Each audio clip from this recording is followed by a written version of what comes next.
Did it. Oh, hi, Meredith. Hey there. Hello. I'm going to make you a co-host. Thank you so much Oh, for no joining problem. us. Um, I also had a speaker here that's the director of the Foothills Humane Society, Oh, and wow.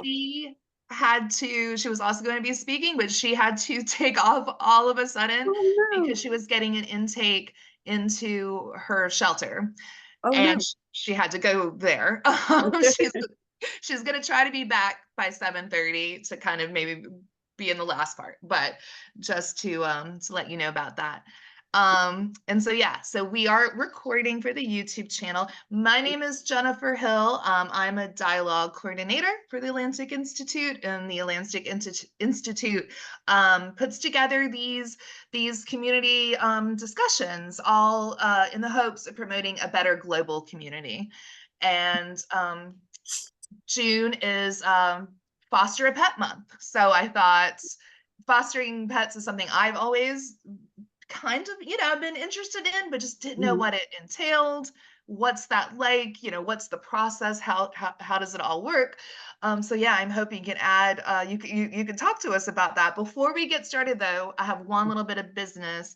I need to play a little video about the Atlantic Institute. So Okay. let me do that really quick. And this is usually when I mess something up technically. Let's see. All right, I'm Sharon. And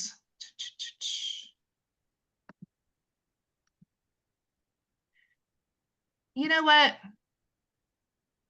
I lost it. We're just gonna skip the video for tonight. I'm sure everybody's cool for that. It just disappeared from my screen, and I feel like I'm gonna be fumbling and bumbling trying to find it. So let's just bypass that.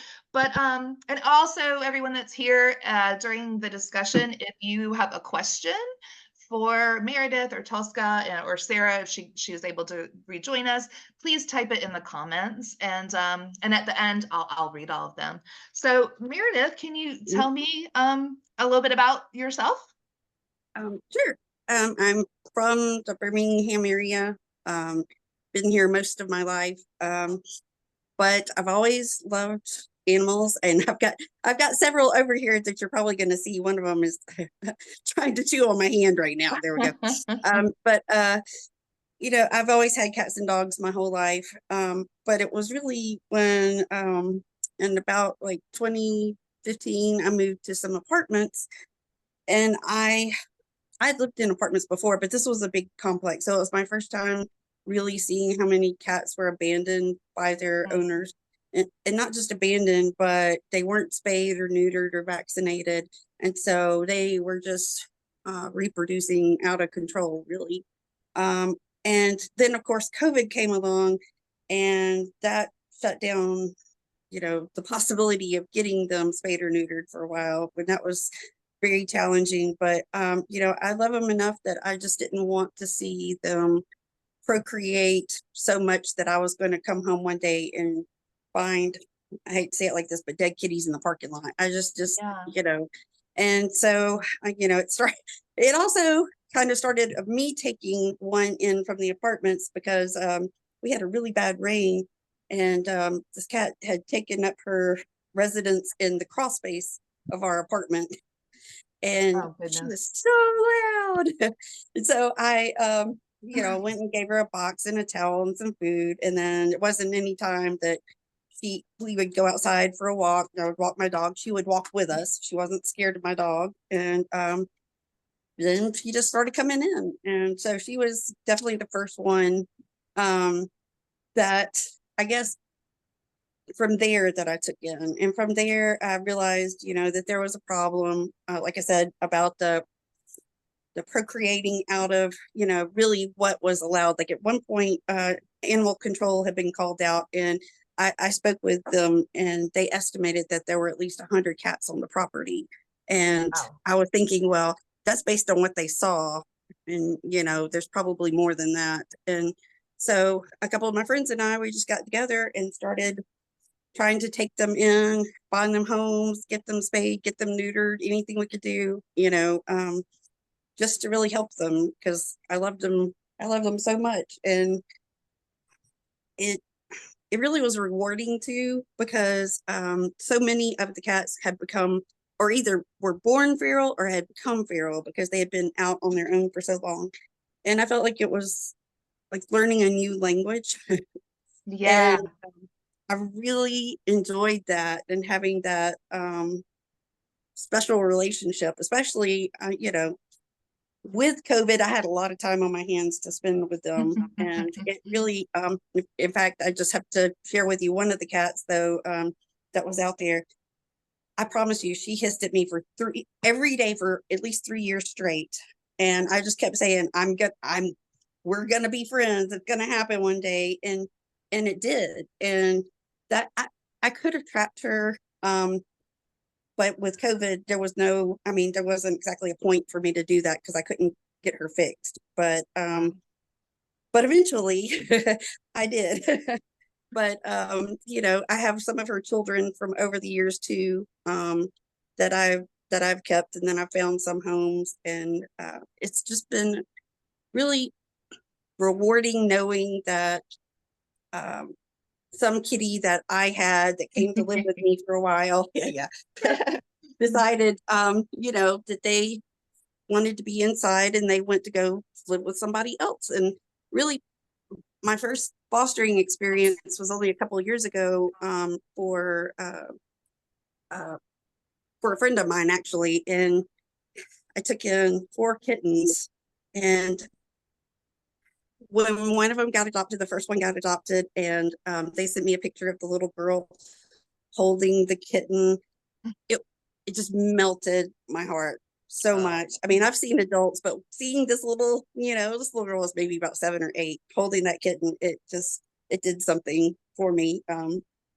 And Yeah. I haven't looked back since. I'm still taking in and spaying and neutering and trying to find homes. And I've also kind of taken in cats that are difficult, because I enjoyed so much spending time with the feral cats that it seems like it's become, I guess, my specialty, to try to socialize feral cats. Well, So that's wonderful. Is it ever hard for you to place a cat that you have been taking care of and fostering into a new home because you don't want to let go of them? Because I've heard that can be a problem. That can be a hard part of fostering. it really is, but that really, I guess, seeing them with my friends and knowing that my friends enjoyed them, but the first time seeing someone who I didn't know react to one of the kittens I had, I knew like it was love instantly. And so it Yeah. was hard, but I was so happy because, they really need a life where they can get the love and attention they deserve, instead of just, being a million cats in a shelter or Yeah. something. It is hard, but I think it's very easy for me to feel so happy for both the cat and the person. Yeah. Yeah, I could totally see that. And Mhm, so I'm also hearing that fostering can take a lot of patience, right? Because you mhm, have cats that are hissing at you every day. mhm, So if you're interested in fostering pets, that's probably something that you should take into mhm. consideration, right? Is there's Right. patience involved. And when you rehome these animals, so how do you find these people that are looking to adopt? Is it just word of mouth, or is there some other way that you find people? So far, I've just done word of mouth. Usually a friend of a friend. I have considered expanding, because now, my group is growing.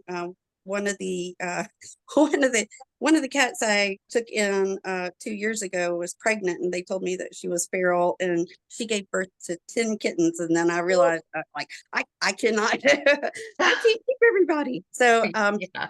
I so far it's only been word of mouth, but I think I'm going to have to move into allowing people to apply, and vetting people. So far I've had a couple of friends that I just fostered for them, and they did all the vetting. Okay. And that was great since I'm doing the care. It's nice to be the foster and just do the care, and because I can focus on them rather than having to worry about two things at once. So it's been helpful to have people do that for me, or you know. Yeah, yeah. So you're not doing everything. Yeah, that's a lot. Absolutely. If someone was who, because this, will also be on our YouTube channel, and we got some people here joining us. If someone was interested in fostering pets, maybe not, taking in to the amount that you have, but even just, Mhm. a couple dogs here or there, or a cat here or there, what would be the best way they could do that, Uh, I would start with your local humane society. I've definitely fostered for the one for my county. I've also reached out to a couple of rescues over time and offered, when I had space and time and resources, offered to take in extra kittens or cats. And I think I would start with humane societies, and then just Google whoever is the nearest place. And because I can promise you, any rescue anywhere will not say no to help. I mean, Got they, you. even if it's just coming over to visit the kitties and play with them and not necessarily foster them, it helps. The socializing helps so much. Yeah, yeah. I know there's a lot of programs like that going around, and that I've also been interested in. I know there's one where you can go and children can practice reading books to dogs at shelters and things like that, I love that. which Okay, I I didn't think know is, that. That's awesome. oh, I've seen these awesome photos of like these kids with their books outside, the the Mhm, enclosure, and the dogs are just like listening and being read to, and it just seems really great for both of them. mhm, And I'm a big cat person. And so I know like you can go to our Humane Society and go into the adult cat room and just mhm, hang out with the cats and play with them and things like that. So those are some definite things that you can do. mhm, Is there anything, if someone was interested in fostering, and so we've talked about these like wonderful benefits and everything, is there something you would want them to be really like, hey, if you get into this, like be aware mhm. that this is something that is maybe not so great or difficult, or just like something you would want them to know? Definitely, if kittens are involved, Mhm. um, because I've taken in moms and kittens, but I've taken in kittens who something happened to the mom, and they just, uh, disappeared, or maybe unfortunately were deceased or something. So when they're really young, you have to feed them every 2 hours. And so Oh, you really kind of have to have a setup that's ready to go for that. Like I've became, um, I guess, good at keeping myself like in, with cat milk and bottles and syringes and heating pads and blankets. So there's that side of it for yeah. sure. But really, it takes a lot of patience, whether it's adult or a kitten. Just one of my friends, who he passed recently, but at 86, I mean, he was like the cat whisperer. He always told me, like, you have to adjust and move slowly, and moving slowly is very easy to do. So that's definitely something that a foster could easily do. Um, but yeah, I would say kittens are probably the most challenging. Um, more so just because of the attention they need frequently. Yeah, I could see that. Someone, Karen Holstein just commented, I rescued a kitten who wasn't weaned and it only took a spoon. And my dog taught him how to drink water. So, yeah, yeah, that could be a It, lot, I imagine. oh, it very much is. And I definitely went on YouTube a lot to try to Yeah. see what other people were doing, aside from reading and then talking to my other friends who had more experience. So it's like, one of those it really takes a village kind of thing with kittens. But I think it can be just as rewarding to foster juvenile and adult cats, especially adult cats, because Hmm. sometimes they're just scared, and it's not that they're not a sweet cat. It just takes them a little while to come into their own. Yeah, and they just need that patient person to help them get Right. there. Yeah, I can totally see that. Um, Tosca, did you want to add? Tosca, you've been doing a lot of educating for herself about fostering and things like that. Is there something you'd like to add to the Well, discussion? like we were talking about before, one of the things that I would like people to be very aware of is that when you have a pet and then something happens to you should be able to care for that pet when you're gone. I Right. mean, some make some kind of provision, and the law is trying to catch up with that by creating trust and, wills where, but, you know, so many of the shelters are filled with, you know, animals that have been left by their owners. And if we were all more aware that we could maybe prevent some of this, or at least, you know, leave the shelters some money and help Yeah. them care for your pet, things like that. So I would like more awareness of that. And I know John's on here and he's very interested in the spaying and neutering of animals. And I also think that for us to be very successful in this area, we have to have government involvement Mm-hmm. and, you know, contacting your councilmen and your counties. And, there is something that everybody can do for animal welfare, including just, writing letters and voting for people who, promote animal welfare. Because when we take care of our animals, our communities are stronger and we teach our children better values. And I think that um, there is an organization called bestfriends.org, and they hold classes and try to get no-kill shelters Mm-hmm. um, that would benefit. And we need the government to start, taking care of the animals because it's so hard for all of us to do this individually and, to get the donations. And I personally would like some of my tax dollars to go to things like that. So, you know, there's just so many areas to help these animals that everybody could do something. Yeah. Yeah. Writing letters, for example, here's one, these service dogs. I mean, the military service dogs, they are so valuable and they just are irreplaceable. And yet when they are finished with their tours, we do not bring them home, Mm. just leave them. And, there's organizations that try to get them to come back. And, personally, all these senators that fly around, they can certainly make room for a few animals on their airplanes. Right. Right. Yeah. Yeah, And, absolutely. my whole thing that I would like to do is to make animals, an important part of our community, like they are to our hearts. Absolutely. I Yeah.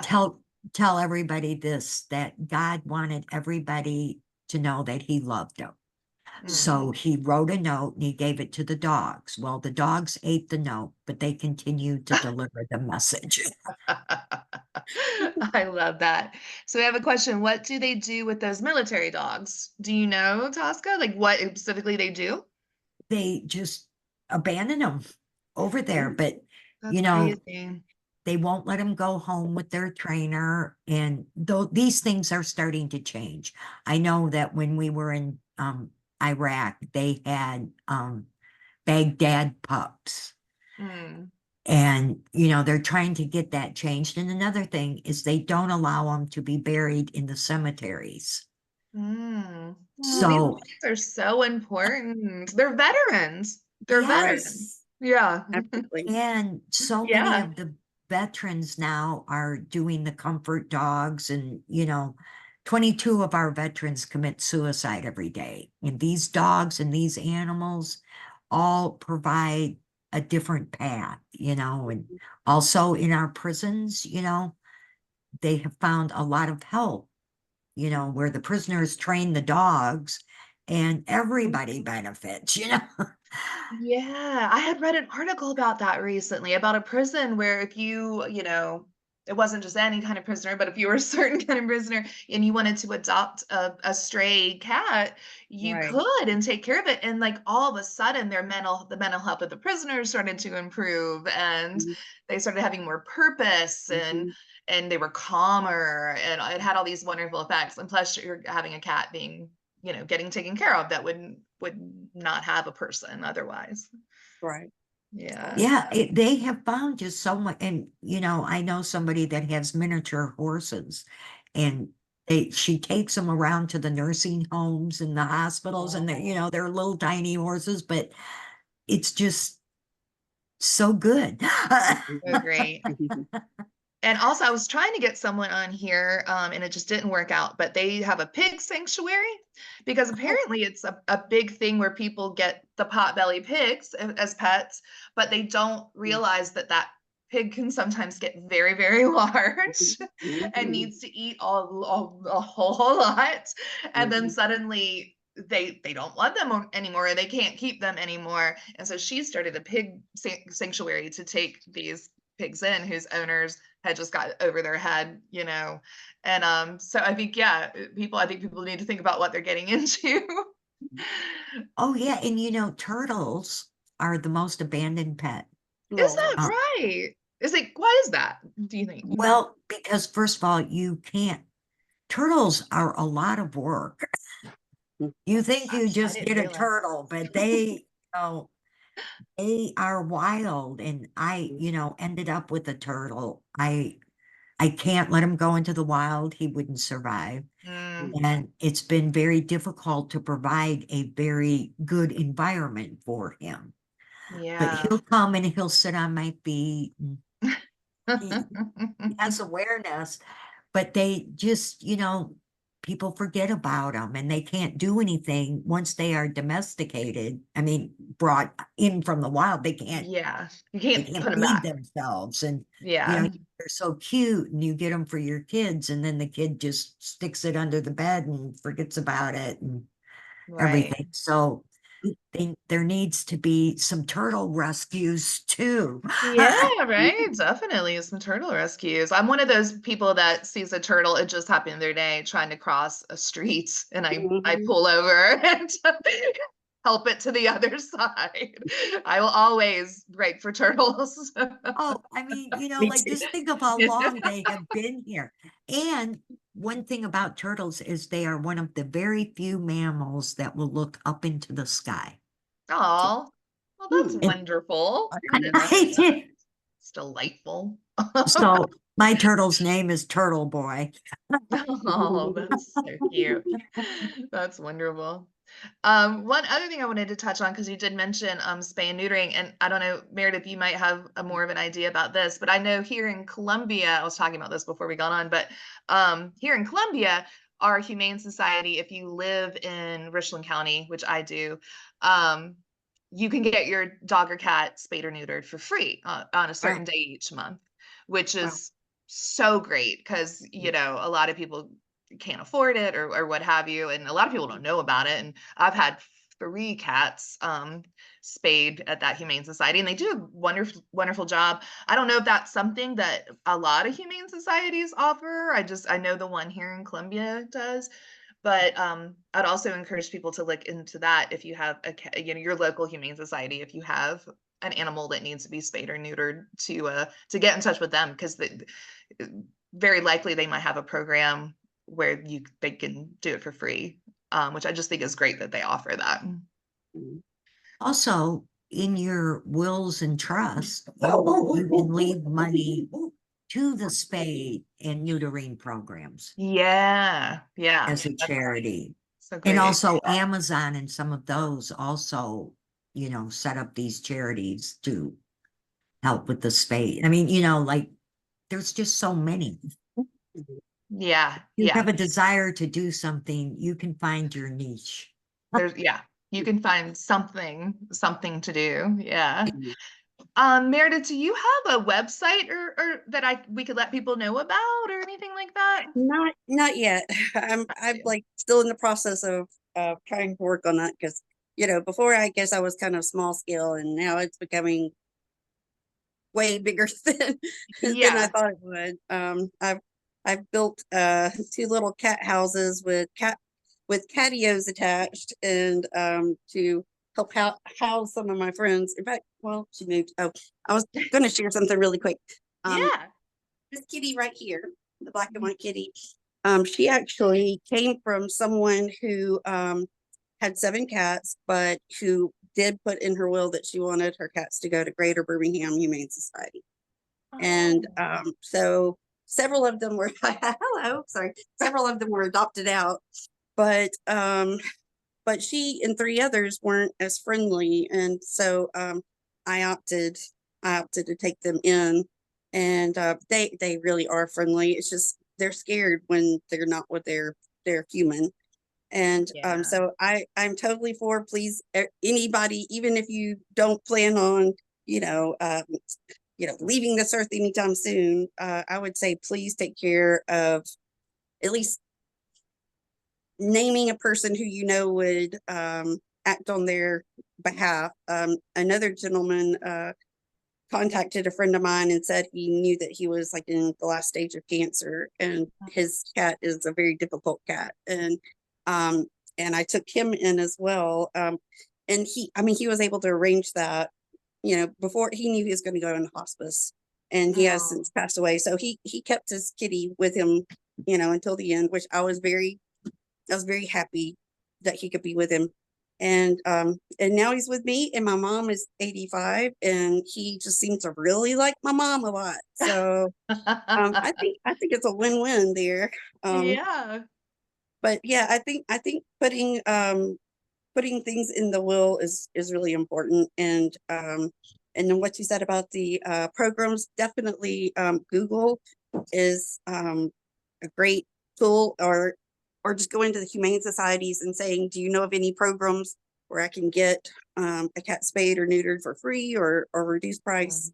I've definitely done that, but yeah, I guess I've gotten to the point that I realized I'm more than just a cat sanctuary, because I have cats going in and out, and some will probably stay with me, as long as they'll have me. But, Yeah. you know, I definitely am so glad that there are people in this world that love cats and are animals at all, and will open their heart to cats that aren't kittens. Right. I think that's a big deal. Yeah. Yeah. Why they do not own their pets. They are called kahu's, and Mhm, kahu's are their protectors mhm, and their caretakers, and mhm. they do that to feed their souls. Oh, that's Aw, wonderful. Consider it is. myself to be a kahu. Oh, I love that. Oh, that's amazing. That's wonderful. Well, oh yes, and Karen says, thank you so much. This was so informative. This was super informative. Does Meredith or Tosca, if either of you have anything that you would like to add, or if anybody else has any questions, you can put in the comments. Is there anything else If while we if any if anybody wants to contact me for any further questions or Yeah. anything, my email is MERE, like the beginning of my name, Meredith, and then the number 913 at Okay. gmail.com. Awesome. I'm gonna And put that in the comments. Yes, go ahead. Yeah, that's great. I'm gonna stick that in the comments for anyone that needs it. And also thank you both so much for joining me here last minute, because if you wouldn't have been here, there would have been no program tonight, because the one person that I had to run off to go deal with something in her shelter. So you're wonderful. You're both lifesavers. I can't thank you enough. And Well, I also just thank you so much for doing this and oh, you're this welcome. Oh, it's my message. And pleasure. Yeah. absolutely, I really appreciate it. I know the kitties do too. Oh, yes. Well, yes, thank you for everything you do. And it's been so great to see these cats going back and forth. Yeah. It's so super That's sweet. one of my buddies that his mom, I was told his mom was feral, but she was definitely not feral. Yeah. And she had stayed with me. Oh, So so sweet. And Karen says, thank you to Meredith. Yeah, thank you for thank everything you you. do. Thank Yes. y'all so Wonderful. much. Well, this is great. And this video, it usually takes a couple-ish weeks for them to go up in the Atlantic Institute YouTube, but you could always direct other people to this conversation that we just had, because it'll go up in the next couple of weeks and it'll stay there. But thank you so much to both of you, and thank you for our guests that joined us. And yeah, we'll keep I'm really gonna take away with me tonight that we can all do something, even if it's really small. There really isn't a reason we can't do something to help out the animals. So Sorry yeah, thanks for bringing Absolutely. attention to having me. these Thank important you. issues. Well, yes, thank you, John. Thank you for being here. I appreciate that. Yeah, once I saw that June was Foster a Pet Month, I was like, ah, that's what I'm doing it on. I'm so glad. And thank you, Meredith. I mean, Oh, and thank you. we're all going to stay in touch. Yes, That was great. absolutely. Absolutely. All right. Well, I'm going to let y'all go, but thank you so much again. And everyone have a wonderful evening. You too. Thank Thank you. you so much. You Thank too. you. Thank you.